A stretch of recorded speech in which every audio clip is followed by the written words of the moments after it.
ಗುರುಗ್ರಹ ಬದಲಾವಣೆ ನೋಡಿ. ಗುರು ಬದಲಾಗ್ತಾ ಇದ್ದಾನೆ ಅಂದ ತಕ್ಷಣ ಪ್ರತಿಯೊಂದು ರಾಶಿಯಲ್ಲಿರ್ತಕ್ಕಂಥವ್ರಿಗೂ ಪ್ರತಿಯೊಬ್ಬ ವ್ಯಕ್ತಿಗೂ ಕೂಡ ಏನೋ ಒಂದು ಚೇಂಜಸ್ ಬರುತ್ತೆ, ಏನೋ ಒಂದು ಬದಲಾವಣೆ ಬರುತ್ತೆ ಅನ್ನುವಂತಹದ್ದು ಸಹಜವಾಗಿ ಗೊತ್ತಾಗ್ತಾ ಇರುತ್ತೆ. ಯಾಕೆಂತಂದರೆ ಗುರು ಬಲ ಅನ್ನುವಂತಹದ್ದು ಅಷ್ಟೊಂದು ಪವರ್ಫುಲ್ ಆಗಿರುತ್ತೆ. ಹಾಗಾಗಿ ಕುಂಭರಾಶಿಯವರಿಗೆ ಈ ಒಂದು ಗುರುವಿನ ಸ್ಥಾನ ಯಾವ ರಾಶಿಗೆ ಬರ್ತಾ ಇದ್ದಾನೆ, ನಿಮ್ಮ ರಾಶಿಗೆ ಎಷ್ಟನೇ ಸ್ಥಾನ ಆ ಒಂದು ಗುರು ಸಂಚಾರ ಮಾಡುವಂತಹದ್ದು ಗೋಚಾರದಲ್ಲಿ ಅನ್ನುವಂಥದ್ದನ್ನು ತಿಳ್ಕೊಳ್ಳೋಣ. ನೋಡಿ, ಮಿಥುನ ರಾಶಿಯಿಂದ ಕಟಕ ರಾಶಿಗೆ ಜೂನ್ 1ರಿಂದ ಅಕ್ಟೋಬರ್ 31ವರೆಗೂ ಕೂಡ ಈ ಒಂದು ಗುರು ಕಟಕ ರಾಶಿಯಲ್ಲೇ ಸಂಚಾರ ಮಾಡ್ತಾ ಇರ್ತಕ್ಕಂತಹದ್ದು. ಈ ಕಟಕ ರಾಶಿ ನಿಮ್ಮ ರಾಶಿಗೆ ಷಷ್ಠಮ ಸ್ಥಾನ ಇರುತ್ತೆ. ಹಾಗಾಗಿ ಷಷ್ಠಮ ಸ್ಥಾನದಲ್ಲಿ ಒಂದು ಶುಭಗ್ರಹ ಉಚ್ಚ ಸ್ಥಿತಿಯಲ್ಲಿ ಉಚ್ಚ ಸ್ಥಾನದಲ್ಲಿ ಸಂಚಾರ ಮಾಡುವಂತಹ ಸ್ಥಿತಿ. ಹಾಗಾಗಿ ನೋಡಿ, ನಿಮ್ಮ ರಾಶಿಯವರಿಗೆ ಈ ಒಂದು ಸ್ಥಾನದಲ್ಲಿರ್ತಕ್ಕಂತಹ ಗುರುವಿನಿಂದ ಯಾವ ರೀತಿ ಬಲಗಳು ಕೊಡ್ತಾನೆ, ಏನೆಲ್ಲ ಯೋಗ ಫಲಗಳು ಕೊಡ್ತಾನೆ ಅನ್ನುವಂತಹದ್ದನ್ನ ನೋಡೋಣ. ನೋಡಿ, ಈ ಗುರುವು 3 ನಕ್ಷತ್ರಗಳಲ್ಲಿ ಸಂಚಾರ ಮಾಡುವಂತಹದ್ದು.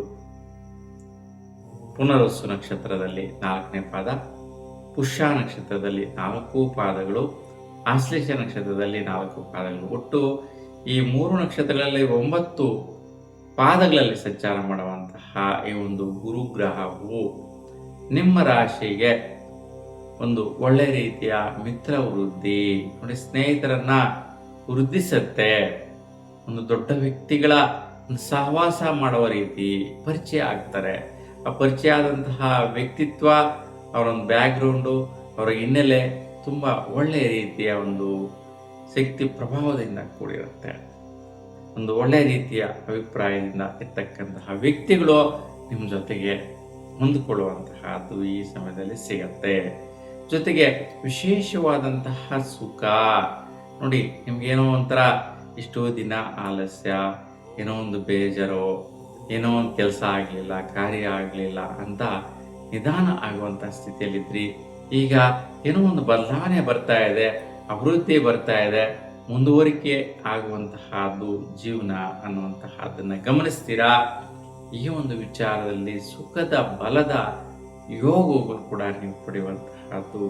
ಅಂದರೆ ನಾನಾ ರೀತಿ ವ್ಯವಸ್ಥೆಗಳು ಆಗುವಂತಹದ್ದು, ಒಳ್ಳೆ ರೀತಿ ಟ್ರಿಪ್ ಹೋಗಿ ಬರುವಂತಹದ್ದು, ಒಂದು ಒಳ್ಳೆ ದೇವಾಲಯ ದರ್ಶನ ಮಾಡುವಂತಹದ್ದು, ಪುಣ್ಯಯಾತ್ರೆಗಳಲ್ಲಿ ನೀವು ಸಮಯವನ್ನು ಕಳೆಯುವಂತಹದ್ದು, ಮತ್ತು ಯಾರೋ ಒಂದು ಔತಣ ಕರೆದಿರುತ್ತೆ, ಆ ಒಂದು ಸ್ಥಾನಕ್ಕೆ ಹೋಗಿ ಬರುವಂತಹದ್ದು, ಒಂದು ಮಿತ್ರರ ಸಹಯೋಗದಿಂದ ಅಥವಾ ಸಂಗಡದಿಂದ ಒಂದು ಒಳ್ಳೊಳ್ಳೆ ಒಂದು ಫಂಕ್ಷನ್ಸು, ಕಾರ್ಯಕ್ರಮಗಳು, ಒಂದು ಸೆಲೆಬ್ರೇಷನ್ಸ್ನ ಮಾಡಿಕೊಳ್ಳುವಂತಹದ್ದು, ಇವೆಲ್ಲವೂ ಕೂಡ ಒಂದು ಸುಖ, ಸಂತೋಷ, ಸಮೃದ್ಧಿಯನ್ನು ಕೊಡುತ್ತೆ, ನಿಮಗೆ ಮನೋ ಉಲ್ಲಾಸವನ್ನು ಕೊಡುತ್ತೆ.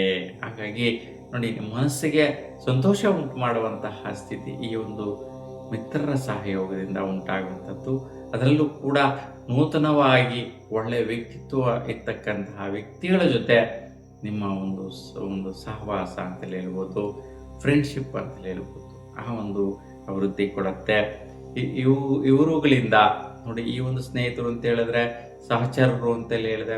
ಸೊ ಹಾಗಾಗಿ ನಿಮ್ಮ ಹಿತೈಷಿಗಳು ನಿಮ್ಮನ್ನು ಒಳ್ಳೆಯ ರೀತಿ ನೋಡುವಂತಹದ್ದು, ನಿಮಗೆ ಒಳ್ಳೆಯದನ್ನು ಬಯಸುವಂತಹ ವ್ಯಕ್ತಿಗಳು ವಿಶೇಷವಾಗಿ ಕೆಲವೊಂದು ವೃತ್ತಿಗಳನ್ನು ನೋಡಿ, ಯಾವುದೋ ಒಂದು ಕೆಲಸ ಮಾಡೋಣ, ಕಾರ್ಯ ಮಾಡೋಣ, ಸುಮ್ಮನೆ ಫ್ರೆಂಡ್ಸ್ ಎಲ್ಲ ಸೇರಿದ್ರೆ ಸಮಯವನ್ನು ಕಳೆಯೋದಕ್ಕೆ ರೆಡಿ ಇರೋದಿಲ್ಲ. ಯಾವುದೋ ಒಂದು ಡಿಸ್ಕಷನ್ ಆಗುತ್ತೆ, ಒಂದು ನಿರ್ಣಯಗಳಾಗತ್ತೆ. ಆ ನಿರ್ಣಯಗಳು, ಆ ಅಭಿಪ್ರಾಯಗಳು ಒಂದು ಒಳ್ಳೆಯ ರೀತಿ ದೃಢವಾದಂಥ ಸಂಕಲ್ಪಕ್ಕೂ ಕೂಡ ಮುನ್ನಡೀತೀರಾ, ಮುಂದೆ ಹೆಜ್ಜೆ ಆಗ್ತೀರಾ. ಏನವು ಅಂತಂತಂದರೆ ಒಂದು ವೃತ್ತಿಯನ್ನು ಪ್ರಾರಂಭಿಸುವಂತಹದ್ದು. ನೋಡಿ, ಸ್ನೇಹಿತರೆಲ್ಲರೂ ಕೂಡ ಸೇರಿಬಿಟ್ಟು ಯಾವುದೋ ಒಂದು ಪ್ರಾಜೆಕ್ಟ್ ಸ್ಟಾರ್ಟ್ ಮಾಡುವಂತಹದ್ದು, ಯಾವುದೋ ಒಂದು ಸ್ಕೂಲ್ ಸ್ಟಾರ್ಟ್ ಮಾಡುವಂತಹದ್ದು, ಯಾವುದೋ ಒಂದು ಕಂಪ್ನಿಯನ್ನು ಕಟ್ಟುವಂತಹದ್ದು, 10 ಜನರಿಗೆ ಕೆಲಸ ಕಾರ್ಯ ಕೊಡುವಂತಹದ್ದು, 10 ಜನಕ್ಕೆ ಒಳಿತಾಗುವಂತಹದ್ದು, ಸಮಾಜಕ್ಕೆ ಶ್ರೇಯಸ್ಸು ಬರುವಂತಹ ಒಂದು ವ್ಯಕ್ತಿತ್ವ ಹೊಂದುವ ಈ ಒಂದು ವೃತ್ತಿಯನ್ನು ಮಾಡುವಂತಹದ್ದು ನಿಮ್ಮ ಒಂದು ಹಿತೈಷಿಗಳು ಸೇರಿಕೊಂಡು ಮಾಡುವಂತಹ ಅವಕಾಶ ಸಿಗತ್ತೆ. ಈ ರೀತಿ ಸದಾವಕಾಶಗಳು ಒಂದರಿಂದ ಒಂದು ಬರುವಂತಹದ್ದು, ಬೇರೆ ರೀತಿಯಾದಂತಹ ಒಂದು ಪ್ರತಿಫಲಗಳು. ಒಟ್ಟಾರೆಯಾಗಿ ಸಮಾಜಕ್ಕೆ ಒಳ್ಳೆದಾಗಬೇಕು, 10 ಜನಕ್ಕೆ ಕೆಲಸ ಕಾರ್ಯ ಕೊಡಬೇಕು.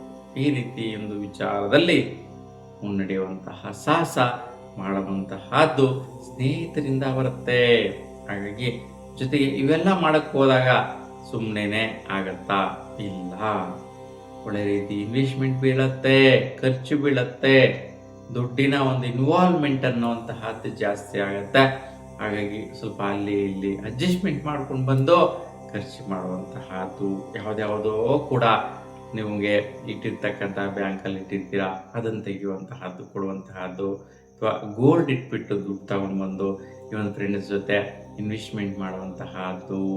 ಕೆಲಸ ಕಾರ್ಯಕ್ಕೋಸ್ಕರ ನೀವು ಕೆಲಸದ ನಿಮಿತ್ತ ಖರ್ಚು ಮಾಡುವಂತಹ ಒಂದು ವಿಚಾರಕ್ಕೆ ನಿಮ್ಮ ಕಡೆಯಿಂದ ಕೂಡ ಬಹಳಷ್ಟು ಒಂದು ಪ್ರಭಾವ, ಅಂದರೆ ಪ್ರತಿಫಲದಾಯಕ ಹಣವನ್ನು ಖರ್ಚು ಮಾಡುವಂತಹದ್ದು ಬರುತ್ತೆ. ಹಾಗಾಗಿ ನಿಮ್ಮ ಕಡೆಯಿಂದ ಕೂಡ ಈ ಒಂದು ಸ್ನೇಹಿತರ ಯಾವ ರೀತಿ ಖರ್ಚು ಮಾಡ್ತಾರೋ ಅದೇ ಪ್ರಮಾಣದಲ್ಲಿ ನಿಮ್ಮ ಖರ್ಚುಗಳು ಆಗುತ್ತೆ. ಇನ್ನು ಜೊತೆಗೆ ನೋಡು, ಈಗ ಖರ್ಚುಗಳಿಗೋಸ್ಕರ ಆಯಿತು, ಸ್ನೇಹಿತರ ಜೊತೆ ಸೇರಿಕೊಂಡು ವೃತ್ತಿ ವಿಚಾರಕ್ಕಾಯಿತು, ಇವೆಲ್ಲದರ ಪರಿಣಾಮವಾಗಿ ದುಡ್ಡು ಬರಬೇಕು. ನೋಡಿ, ನಾವೇನು ಮಾಡ್ತಾ ಇದ್ದೀವಿ ಅದರಿಂದ ದುಡ್ಡು ರೊಟೇಷನ್ ಆಗಬೇಕು. 10 ಪ್ರಾಜೆಕ್ಟ್ಸ್ನ ಕೊಡ್ತೀರಾ ಜನರಿಗೆ, ಇಲ್ಲ 10 ರೀತಿ ಕೆಲಸ ಕೊಡ್ತೀರಾ, ಅಲ್ಲಿ ಒಂದು ಶಾಲಾ ಕಾಲೇಜಿನ ಇನ್ಸ್ಟಿಟ್ಯೂಟ್ನ ಪ್ರಾರಂಭಿಸ್ತೀರಾ, ಭಾಳಷ್ಟು ಜನ ಸ್ಟೂಡೆಂಟ್ಸ್ ಹತ್ರ ಒಂದು ಫೀಸ್ ಕಲೆಕ್ಟ್ ಮಾಡುವಂತಹದ್ದು, ಚಾರ್ಜಸ್ ಕಲೆಕ್ಟ್ ಮಾಡುವಂತಹದ್ದು, ಒಂದು ಸಂಸ್ಥೆಯನ್ನು ಬೆಳೆಸುವಂತಹದಕ್ಕೋಸ್ಕರ ನೀವು ಕೂಡ ದುಡ್ಡು ಕಲೆಕ್ಷನ್ ಮಾಡುವಂತಹದ್ದು ಕೂಡ ಇರುತ್ತೆ. ಆ ಒಂದು ವಿಚಾರದಲ್ಲಿ ಕೂಡ ಒಂದು ನಿಮ್ಮದೇ ಆದಂತಹ ಒಂದು ವೈಯಕ್ತಿಕ ಬಲದಿಂದ ಒಂದು ದುಡ್ಡು ಕಾಸನ್ನು ಸಂಗ್ರಹಿಸುವಂಥ ಪ್ರಯತ್ನ ಕೂಡ ನಡೆಯುತ್ತೆ. ಈ 2 ರೀತಿಯಲ್ಲೂ ಕೂಡ ನಿಮಗೆ ಒಳಿತು ಉಂಟಾಗುವಂತಹದ್ದೇ ಇರುತ್ತೆ. ಒಂದು ರೀತಿಯಲ್ಲಿ ಖರ್ಚು, ಇನ್ನೊಂದು ರೀತಿಯಲ್ಲಿ ಲಾಭ, ದುಡ್ಡಿನ ರೂಪದಲ್ಲಿ ಪ್ರತಿಫಲ, ವ್ಯಾಲ್ಯೂ ಸಿಗುವಂತಹದ್ದು ಕೂಡ ಬರುತ್ತೆ. ಇನ್ನು ಈ ಒಂದು ವ್ಯವಹಾರ ವಿಚಾರಗಳಲ್ಲೂ ಕೂಡ ಯಾವ ದಿನಾಂಕಗಳಲ್ಲಿ ಬದಲಾವಣೆಗಳಾಗುತ್ತೆ ಅಂತ ನೋಡಿದ್ರೆ, ನೋಡಿ, ಜೂನ್ 18ರವರೆಗೂ ಕೂಡ ವಿಶೇಷವಾಗಿ ಒಂದು ಸ್ನೇಹಿತರು ಈ ಒಂದು ಪ್ರಾಜೆಕ್ಟ್ಗಳ ಬಗ್ಗೆ ಡಿಸ್ಕಷನ್ ಮಾಡುವಂತಹದ್ದು, ಈ ಒಂದು ಪ್ರಾಜೆಕ್ಟ್ ವ್ಯವಹಾರಗಳ ಜೊತೆ ಮುಂದುವರಿಯುವಂತಹ ಒಂದು ಬ್ಲೂ ಪ್ರಿಂಟ್ ಅಂತಲೇ ಹೇಳ್ಬೋದು, ನೀಲಿ ನಕಾಶೆಯನ್ನು ತಯಾರು ಮಾಡುವಂತಹ ಒಂದು ಪ್ರಯತ್ನಗಳು ನಡೆಯುತ್ತೆ. ಹಾಗಾಗಿ ತುಂಬ ಚೆನ್ನಾಗಿರ್ತಕ್ಕಂತಹ ದಿನಗಳು ಪ್ರಾರಂಭದ್ದು. ನಂತರ ಜೂನ್ 18ರಿಂದ ಆಗಸ್ಟ್ 18ರವರೆಗೂ 2 ತಿಂಗಳ ಕಾಲ ವಿಶೇಷವಾಗಿ ಇನ್ವೆಸ್ಟ್ಮೆಂಟ್ ಮಾಡುವಂತಹದ್ದು, ವೈಯಕ್ತಿಕವಾಗಿ ನೀವೇ ದೃಢವಾದಂತಹ ನಿರ್ಣಯಗಳು ತಗೊಳ್ಳುವಂತಹದ್ದು, ಮತ್ತು ಹಣಕಾಸಿನ ವಿಚಾರವಾಗಿ ಎಷ್ಟರ ಪ್ರಮಾಣದಲ್ಲಿ ಎಷ್ಟು ಪರ್ಸೆಂಟೇಜ್ ಆಫ್ ಅಮೌಂಟ್ನ ನಾವು ಪಡಿಬೇಕು ಅನ್ನುವಂತಹ ವಿಚಾರಗಳು, ಎಷ್ಟು ಪ್ರಮಾಣದಲ್ಲಿ ಖರ್ಚುಗಳು ಮಾಡಬೇಕು ಅನ್ನುವಂತಹದ್ದು, ಇವು ಒಳ್ಳೆ ರೀತಿ ಟ್ಯಾಲಿ ಮಾಡುವಂತಹ ಒಂದು ಪ್ರಯತ್ನಗಳು ಕೂಡ ನಿಮಗೆ ವಿಶೇಷವಾಗಿ ನಡೆಯುತ್ತೆ. ಇನ್ನು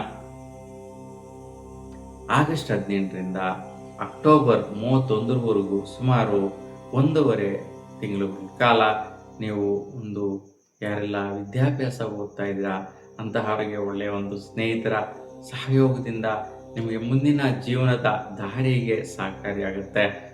ಉನ್ನತವಾದಂತಹ ವ್ಯಾಸಂಗಕ್ಕಾಗಿರ್ಬೋದು, ಇಲ್ಲ ವ್ಯಾಸಂಗ ಮುಗಿದು ಜಾಬ್ಗೆ ಹೋಗುವಂಥ ವಿಚಾರ ಆಗಿರ್ಬೋದು, ಇವುಗಳ ವಿಚಾರದಲ್ಲಿ ನಿಮ್ಮ ಸ್ನೇಹಿತರಿಂದ ಒಳ್ಳೆಯ ರೀತಿ ಸಜೆಷನ್ಸು, ಸಪೋರ್ಟು, ಸಹಕಾರ ಸಿಗುವಂತಹದ್ದಿರುತ್ತೆ. ಇನ್ನು ಆರೋಗ್ಯ ವಿಚಾರ, ಸ್ವಲ್ಪ ಶೀತ ಬಾಧೆ, ಗಂಟಲು ಸಮಸ್ಯೆ, ಶೀತ ಅಲರ್ಜಿ ಉಂಟಾಗುವಂತಹದ್ದು ಆಗುವ ಸಾಧ್ಯತೆ ಜಾಸ್ತಿ ಇರುತ್ತೆ.